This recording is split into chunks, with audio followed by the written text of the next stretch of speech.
In our culture today, it is a very, very common to use our phones to cope with any negative emotion. And just the other day, I did this. So I was walking into my community gym, and I like to turn the lights off because I do not like bright fluorescent lights. They bother my eyes. And I went to turn the light off. And as I turned the light off, I made sure no one was in there. So I thought. But as I was turning the light off, I heard this man get very mad and say like, "Hey, who turned the lights off?" And he was probably just startled, but it put me like off guard. It caught me off guard and I was just very like anxious because I don't like when people like yell at me, especially if like I made sure of something, like I didn't think there was anyone, in the gym and then I still did something wrong, like it makes me feel so bad. And apparently I didn't see him, he was behind the corner of the gym, but immediately I started having, like, this anxiousness feeling of, "Oh my gosh, someone yelled at me, someone's upset at me," and I immediately, like, went to my phone and was, like, looking up music to listen to and, like, trying to just distract myself instead of, like, bringing that feeling to God and, like, embracing it, and so my boyfriend was with me, and I went outside for a second because like, I needed a breather, and I was like, I can't. This is so like, I'm so anxious right now. This guy got mad at me." And, it's something that just drew some emotions out of me. A very simple little story, like, nothing happened.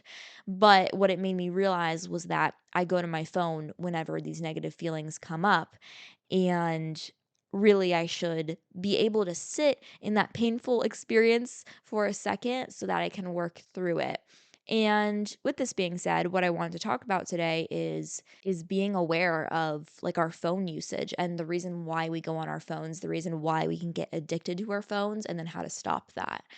And if you are new here, welcome to Creating a Life You Love. My name is Adriana, and we talk about all things mental, physical, spiritual health, and really how to focus a healthy lifestyle centered on God. And so, right before I was going to record this podcast episode, my iPad was charging across the room, and I sit down ready to record. All of a sudden, my iPad jumps off the chair, like I'm not even kidding, jumps off the stool that it was on and falls on the ground. And I look at it and it's cracked. It's cracked. And I don't even know how that happened. I think it might have been the momentum of me like sitting and then it felt it all the way across the room and it just came off the stool onto the floor. I don't know. But anyway, technology, I guess, is just not happy because I'm going to be really bashing it today. No, I'm just kidding because there are amazing things that can come from technology. But what I really wanted to talk about today is not letting our phones, not letting the TV, not letting this control us. Because we see in scripture, you can only serve one master. Are you serving Christ? Are you following him? Or are you letting your phone and whatever else you are on dictate what you do, dictate how long you spend on it? And so that's what I wanted to talk about today. To start with, like I mentioned in this story, to start with, I think we miss a lot of the time getting to the root of the problem. So, someone may go on their phone a lot. Maybe it is identified as phone addiction. For instance, I would be on my phone for like 10 hours a day. A few years ago, I would be on my phone when I was with friends. I would scroll on social media just to scroll. I wouldn't even be looking at anything. My fingers would just be moving on the screen when I was anxious and when I'd get in an elevator or when I'd be around people I didn't know how to talk to. Like the phone was just my comfort. And especially with being this, a new generation being raised on phones and like all of this stuff, we really have to make sure that we are not letting it control us because I've seen the negative side effects. I've seen the side effects of scrolling endlessly on TikTok and feeling horrible after. It can really control you if you let it. If you actually take control of your time and you say, "Hey, I'm going to go on my phone right now, but I'm only going to spend this certain amount of time on here and then I'm going to get off," not just being a slave to it and picking it up whenever. So, getting to the root of it, that's something that we miss. We tend to just say, "Oh, like I have phone addiction," but not know what is causing you to go on your phone. So, in the story that I explained when I went on my phone right after someone, got mad or a little bit upset, I was doing that out of a place of anxiousness, not wanting to deal with the emotions of that experience. And so, what did I do? I picked up my phone like everyone would do. It's like a safety blanket. And it's so important to get to the root of it because if you misdiagnose the root, the solution is not going to serve you.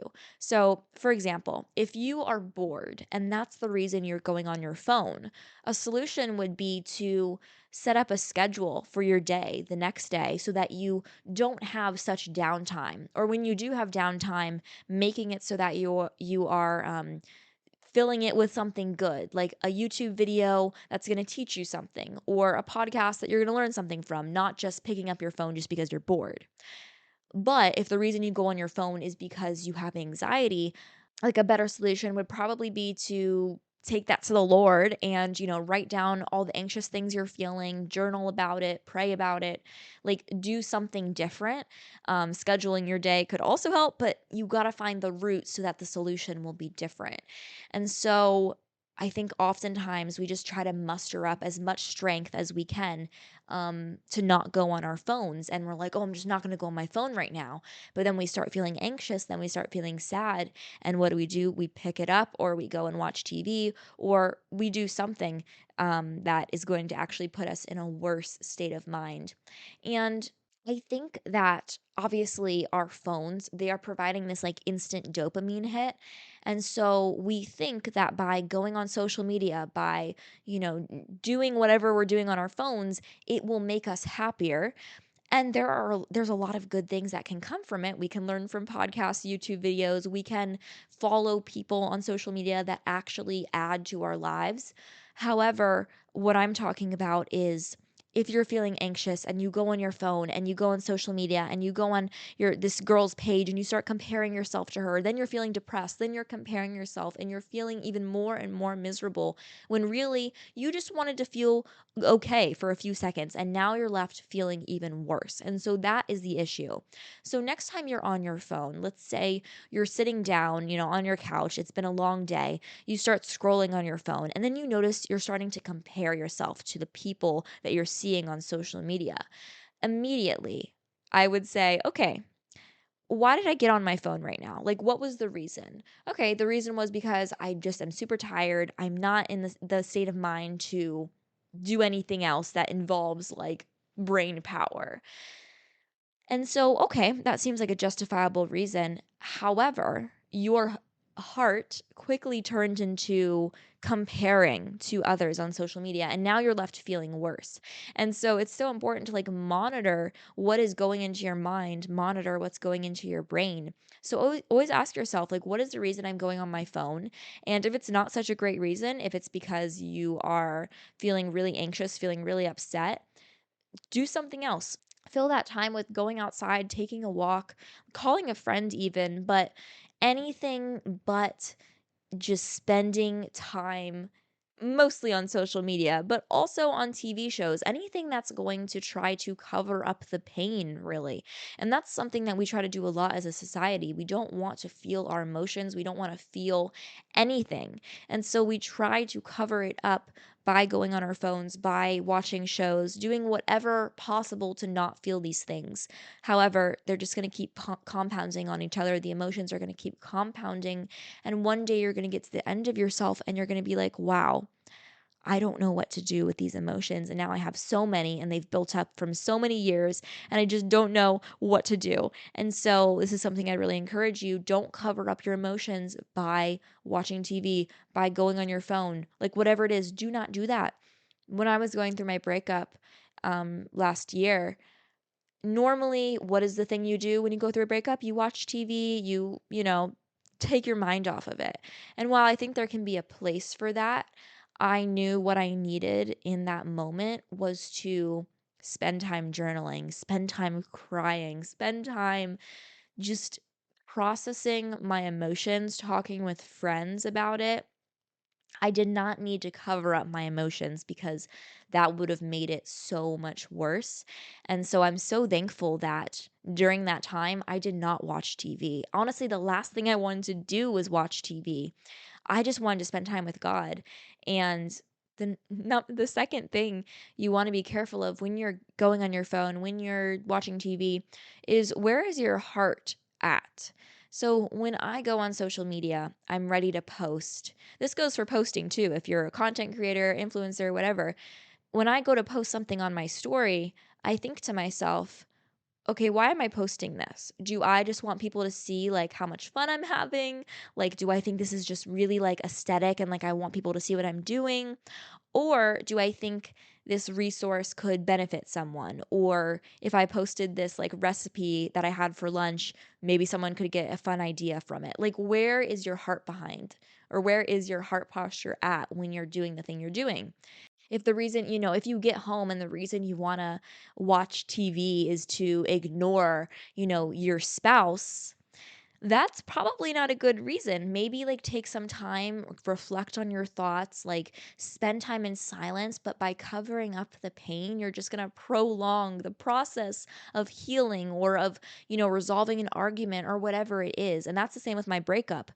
If I would have covered up the pain, it would have prolonged the process of hurt. And something that I did when I took a month off of social media is I sat in silence during my lunch break at work. And normally I would watch a YouTube video or I would be doing something on my phone, either while I'm eating or after, but I would just not have this time of silence. And so when I took off of social media for a month, I sat in silence. I didn't do anything. I mean, I ate my food and then I would just sit in silence and it was so refreshing. But at first, it was very weird. At first, my brain was just searching for some stimulation. Like it couldn't just sit there. But I'll say after the first week, I started to notice the little things like the trees and I started to notice, the sky and the clouds and the people walking by and the birds and like how warm the sun felt on my face. And I started communicating with God throughout the day. I started looking around and just being so grateful. And this was simply by just saying, hey, I'm not going to watch YouTube videos at lunch anymore, even if they're educational, even if they are, providing some good information. I'm just not going to do that right now. I know I need to take some time in silence. And so that's another thing that has been really good for me, like forcing myself to do the thing I don't want to do. And that's something that we don't tend to do that. We just tend to give in to our instant desires. And I'm not saying I'm perfect by any means, because there are times where I will get stuck on Pinterest or whatever it is for longer than I should and I catch myself and I'm like, okay, I'm aware. I'm not going to condemn myself and get upset, but I'm just going to say, okay, we're going to set this boundary. We're not going to go on our phone because we're supposed to be working right now. We're supposed to be doing this. And it's just catching yourself and realizing that. And so, something that I would really recommend is whenever you feel like a pull to go on your phone, ask yourself, why am I going on my phone?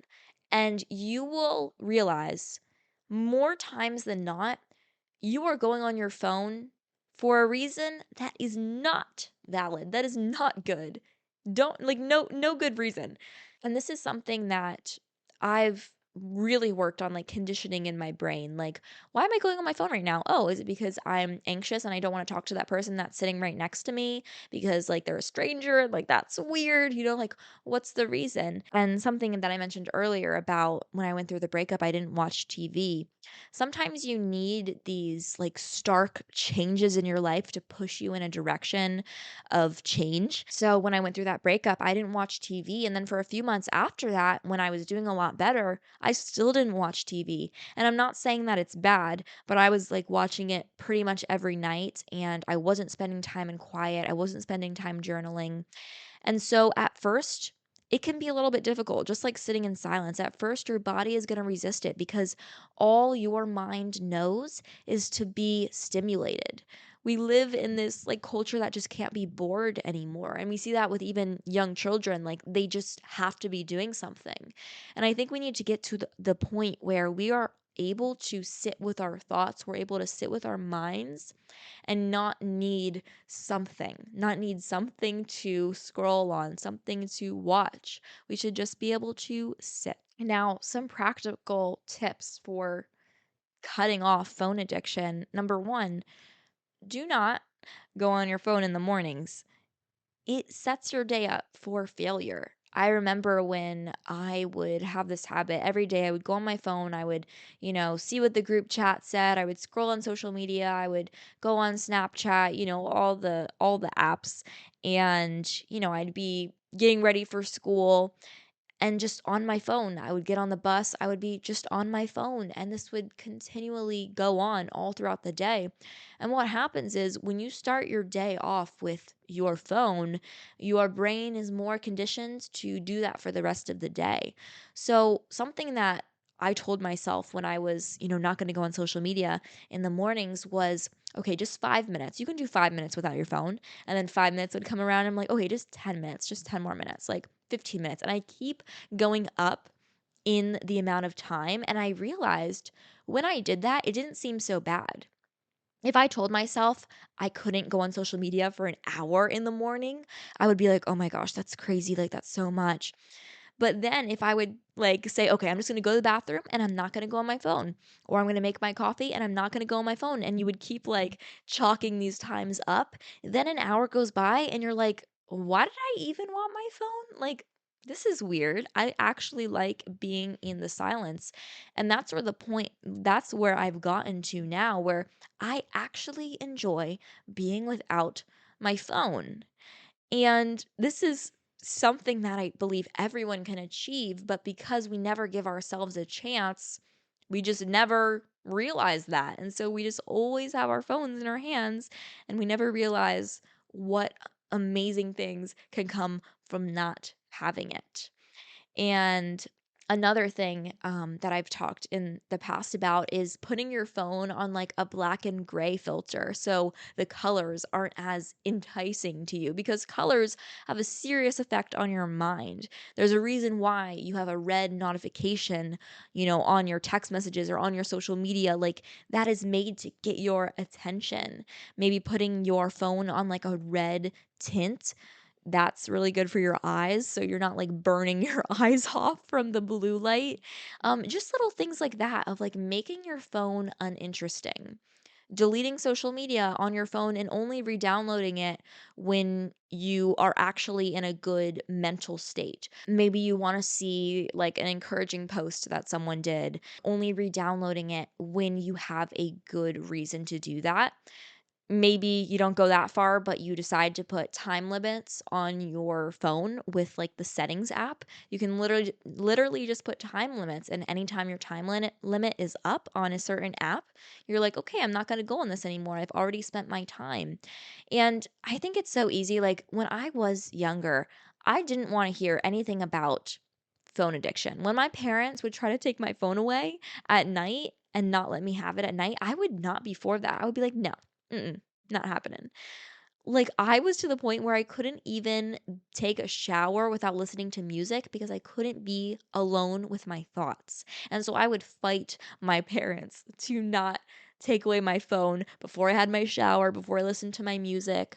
Like, that's not healthy. And so what I meant, what I'm trying to get at here is I think sometimes we can be kind of against the idea that we have a problem with our phones. And though I don't have a phone addiction anymore, there's still a part of me that can get into the habit of spending time on my phone that doesn't need to be spent, wasting time. Like, there is still a part of me. And we have to continuously work to uncondition that in our minds. And there are some people, like one of my good friends, she does not have a desire to scroll on social media. Like, she does not get stuck in binge watching or any of that. And like, props to her. But I know most of us as a culture, that's not the case. And so we have to work really hard to put these boundaries in place so that we don't go on our phones endlessly for no reason at all and for every reason. Like, oh, I'm feeling a little bit sad. I'm feeling a little bit hungry. I'm feeling a little bit tired. Like, any reason, but they're not good reasons, right? And so it's like just constantly checking in with yourself. Like, why am I using my phone? What is the reason and what can I do about it? Now that I know the reason, now that I know the root cause, what is a solution I can take to stop being on my phone? Figure out what emotion is driving you to go on your phone. From there, think of a solution and then think of a long term solution. What is something you can do right now so that you don't continuously stay on your phone? And then in the future, when this happens, what can you do instead? So, the story that I mentioned earlier about me having like this anxious feeling when someone got a little bit mad, I turned the light off. What I can do in the future instead of picking up my phone and trying to block out the thoughts and the anxiousness is I can pray. I can literally bring it to the Lord and I can say, "Hey, God, I'm really struggling right now because this guy got mad at me and it's bringing up feelings from when I was younger and didn't want to disappoint anyone. And so, I thank you for bringing this emotion up because now I can take this to you and I know you're going to use this for good." And just bringing that to Lord and saying like, "Please, like, help me to just walk through this with you. Help me to not carry this with me throughout the day and to just, let it flow off of me." And so think of how much better that is. Like, you're getting in tune with your emotions, you're bringing it to the Lord instead of immediately going to your phone and then having this compound to where one day you don't even know why you react the way you do. But if you would have put down the phone years later, you would have realized, oh, this is why I have these anxious feelings. This is why I react this way. Through all of this, I'm just trying to say, who is your master? Is it the Lord? Is it God? Or is it social media? Is it, whatever TV show you're watching? Be really careful of what you're letting into your mind because it can really determine like the course that you're going to take in life. And I truly believe that when I like limited my screen time, when I was aware of what I was watching and how it was affecting me, like that is when my life changed. When I was able to be aware of that and then could make a change, my mental state just got better. And of course, there's down moments that you're going to have in life. There's things that you're going to go through. But when you're able to actually cope with them in a healthy way and not cope with them by going on your phone or covering up the emotions, life just gets a lot better. It gets a lot simpler when you can just go outside and look at a tree and just be so grateful for it because you're not so buried in your phone. And so I hope you can just this week look at the times you go on your phone, evaluate it, see what needs to change, how you can do things differently. And I believe when you do that, that is really when you will create a life that you love. Thank you so much for listening. And if you did like today's episode, make sure to like, subscribe, follow the podcast. And I hope to see you next time. I hope you have a beautiful, beautiful day. Bye.